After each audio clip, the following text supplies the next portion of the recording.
Two brand new things here in the garage today. First, I've got a Chevy Equinox. This thing's got some traction control issues that I've got to deal with, and mailman just came. We've got a brand new scan tool from Launch. This is the X431 Pro TT, and it's the latest and greatest from Launch. So what I wanted to do is go over it with you today, but let's do it in the real world. We're gonna go ahead and diagnose this car to see how this compares to some of the other tools that I've got. So let's put this up on the bench, we'll open it up, and we'll get started.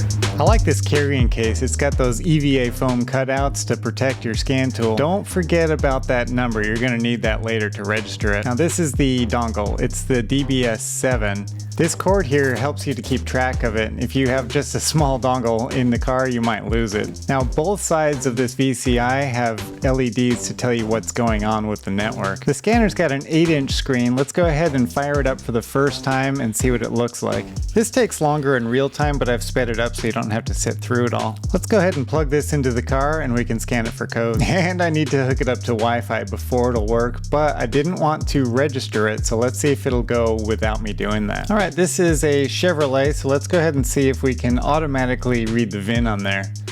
And yes, it can. It's either a Camaro or an Equinox. It's an Equinox 2011. Got everything right. Perfect.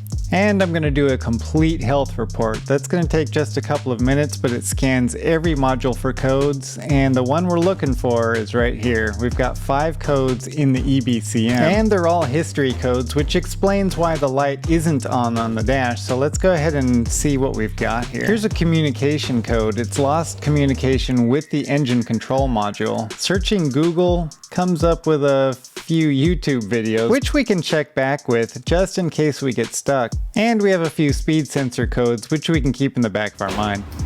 All right, I've got the key off now. What I want to do is go under the hood here, and we're going to look right at the EBCM, because if this thing will stay up, if we've got a communications problem, it's going to be likely with the wiring connections here at the EBCM or the module itself. So that's where I want to start, because we don't have any lights on the dash currently. She says this happens more when it's wet, and it's happening more and more often. So it sounds maybe like it could be a connection issue. Let's go under here and check it out. Before I do anything else, I want to check the health of the battery. Hold on.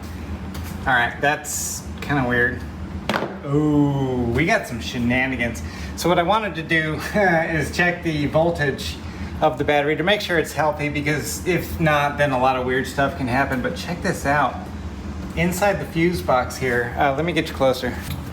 There are some shenanigans going on here. We've got little fuse splices coming in here. This is drawing power from the fuse box directly, and it's going into the car somewhere. This could be like a remote start something. Oh, and look at this.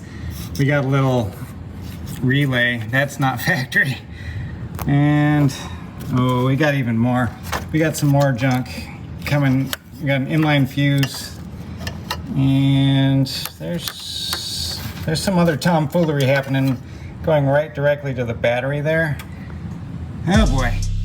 I covered that fuse box back up, and I've back probed into the PCM. These are the 2 high and low CAN communication lines, and it looks like we've got 2.5 to 3.5 volts on the high side and 2.5 to 1.5 volts on the low. So that's communicating just fine with the EBCM down there. It's a little bit frustrating, but you can't fix something that isn't broken, so we're gonna have to wait for this problem to come back. Meanwhile, I've got another car sitting in the driveway, so let me grab the Launch and we'll go out there and see what's going on with that. All right, you've seen it on a Chevy Equinox. Now we're inside the Ford. This has already been repaired, I think, but what I need to do is double check my work to see if everything in the engine is still running okay. This is that Ford Expedition that you've been seeing on the channel. So let me go ahead and hook up the dongle to this guy here, and we're gonna go ahead and give it a cold start. Okay, bank 1 and bank 2 intake cam position. That's something, I had the cam position sensors unhooked at one point, so that's kind of just gonna go away. Everything else is normal, so that's really good. And let me go ahead and go into the PCM now. Okay, there it is, power balance test. And we've got the same 7 special functions as we did in the King Bolin.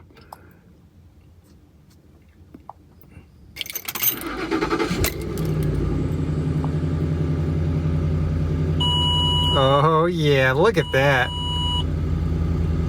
Cold start and it looks great already. So I'm not getting the big dropouts that we were getting before. I love this test. I wish all auto manufacturers did it. Ford's the only one that I know of. Not bad for a higher mileage engine that's got over 100,000 miles, about 125 or so. So happy. Really good fix.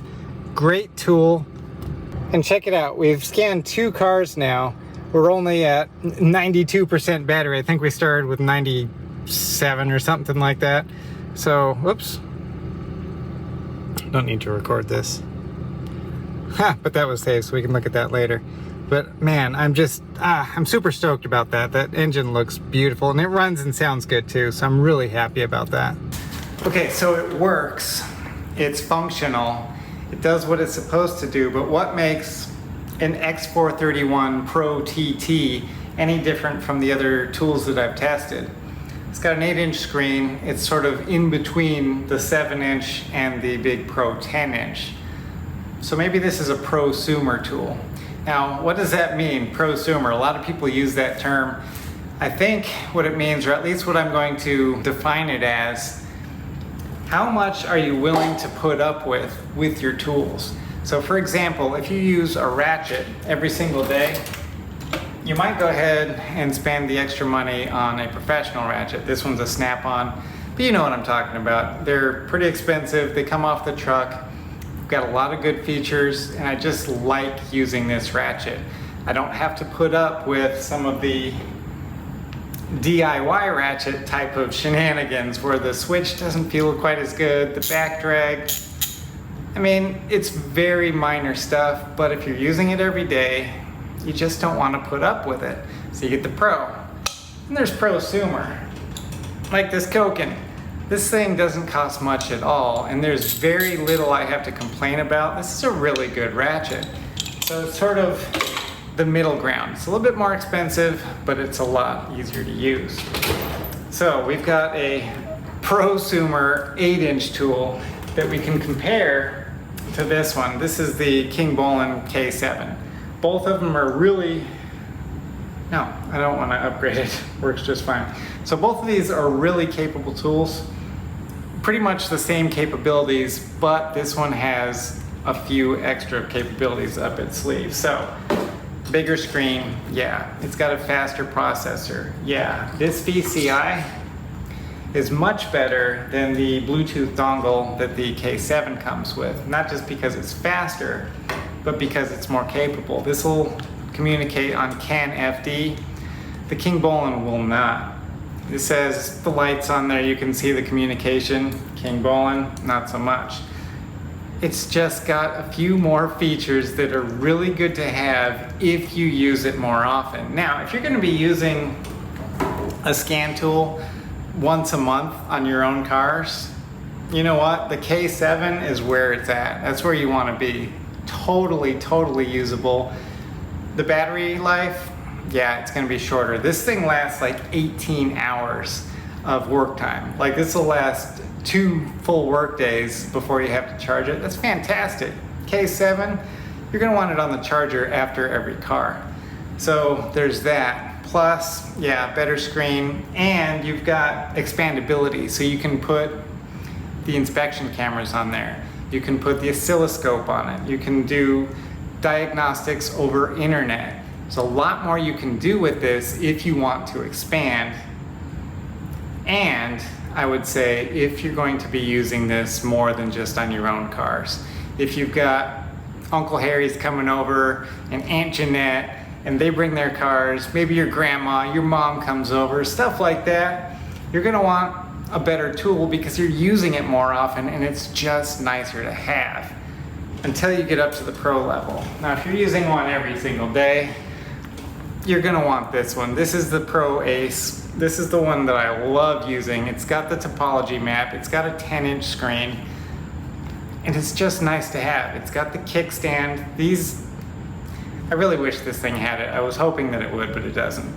The kickstand's really nice. It just, those creature comforts that if you're a DIYer, you don't want to spend the extra cash on, but man, if you're using it more often, totally worth it. So this comes right in the middle. If you get it for Prime Day, you're gonna get it a whole lot cheaper, and I think it's gonna be on sale for that. So I'm gonna put this video out on Prime Day. You can check it out. Links are below for all of these tools. Thanks for watching. I'll see you next time.